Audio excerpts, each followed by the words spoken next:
ये महंगाई में बोला हम तोहे का खियाई। सुना बतावत है गईल आलू यो प्याज महंगाई धनिया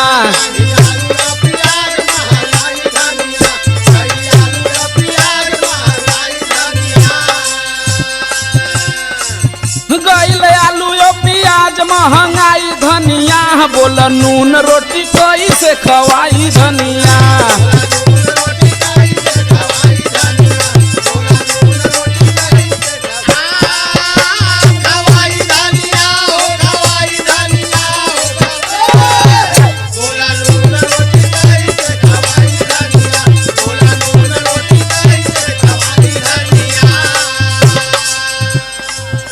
इतना महंगाई में तू पहले ना सोचलू बुझलू कि हमें का करे के चाहिए। पहले अगर बचा के रखले हो तो आज काम आवत, लेकिन वो समय के बाद सुना बतावत थी 56 बेर मसाला पोतत रहलू गोरे गाल पे।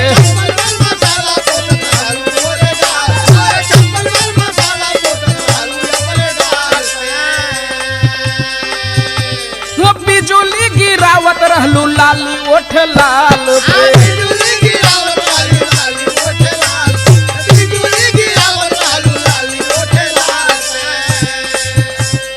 फैशन में गईलू भुलाई धनिया, फैशन में गईलू भुलाई धनिया बोल नून रोटी कोई से खवाई धनिया।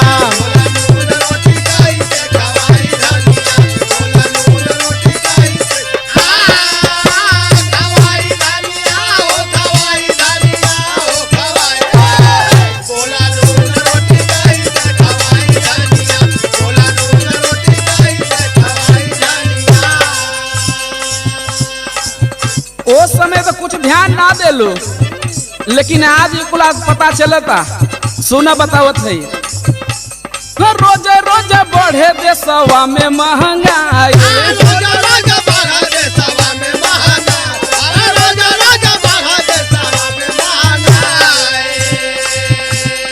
कैसे चली खर्चा न कुछ हो बुझाई।